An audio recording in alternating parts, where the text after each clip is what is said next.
வணக்கம். எல்லாம் நல்லா இருக்கீங்களா? ரொம்ப நாள் கழிச்சு ஒரு மினி விளாக் பார்க்க போகிறோம். நேற்று தம்பியோட ஸ்கூலில் ஆனுவல் டே. அதுக்கு காலையில் சீக்கிரமாகவே அவனை கொண்டு வந்து விட சொல்லிட்டாங்க. ஃபஸ்ட்டு அவனை போய் விட்டுட்டு அதுக்கப்புறம் தான் நாங்கள் ரெடி ஆகிப்போம். தம்பிக்கு அந்த ட்ரெஸ்ஸை போட்டதுலேருந்து ஒரே டான்ஸ் தான். ஆனுவல் டே வந்து காலையில் தான் வச்சுருந்தாங்க. தம்பி அவங்க விட்டுட்டு வந்த உடனே நானும் சின்ன பையனும் ரெடி ஆகிட்டு எல்லாருமே சாப்பிட்டுட்டு கிளம்பி போயிட்டோம். 1 ஹவர் தான் ஆனுவல் டே நடக்கும், நீங்கள் தம்பி இருந்தே கூட்டிகிட்டு போயிடலான்னு சொன்னாங்க. ஆனால் ஆனுவல் டே ஸ்டார்ட் பண்ணுறதுக்கே நாங்கள் போய் 1.5 ஹவருக்கு மேலே தான் ஆச்சு. ஆனுவல் டே மார்ச்லேயே பிளான் பண்ணியிருந்தாங்க தான் ஸ்கூலில். சம் ரீசன்னால் கேன்சல் பண்ணிட்டாங்க. அதுக்கப்புறம் இப்போ சிம்பிளாகவே வச்சு முடிச்சுட்டாங்க. தம்பி யூகேஜி படிக்கும்போது ஃபஸ்ட் டைம் ஸ்டேஜ் ஏறினேன் ஆனுவல் டேக்கு. எல்கேஜியில் ஆனுவல் டே சமயத்தில் தான் நான் டெலிவரிக்காக ஊருக்கு போயிருந்தேன்.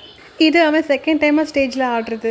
அந்த ஹோல் ஆனுவல் டேலையுமே நம்ம குழந்தைக்கு ஸ்டேஜில் ஏறும்போது மட்டும் என்னமோ நம்மளே ஸ்டேஜில் பெர்ஃபார்ம் பண்ணுற மாதிரி ஒரு ஃபீல் நமக்கு வந்துடும். தம்பி ஸ்டேஜில் ஏறினதுலேருந்து எங்களை தேடிக்கிட்டே இருந்தான். அப்புறம் நாங்கள் எந்திரிச்சு நின்ன உடனே எங்களை பார்த்தோன்னே அவன் முகத்தில் ஒரு ஸ்மைல் வந்துடுச்சு. ஆடி முடிக்கிற வரைக்கும் எங்களை பார்த்து சிரிச்சுக்கிட்டே தான் இருந்தான். குட்டி பையன் எங்களை அங்கே உட்காரவே இல்லை. சரி, நான் மட்டும் ஃபஸ்ட்டே கிளம்பி வீட்டுக்கு வந்துட்டேன். ஆனுவல் டே முடியவும் தம்பியை கூட்டிட்டு அவங்களும் வீட்டுக்கு வந்துட்டாங்க. அடிக்கிற வெயிலுக்கு வீட்டுக்கு வந்த உடனேயும் ஒரு மேங்கோ மில்க் ஷேக் போட்டு குடிச்சிட்டோம். அடுத்த ஒரு வீடியோவில் பார்க்கலாம்.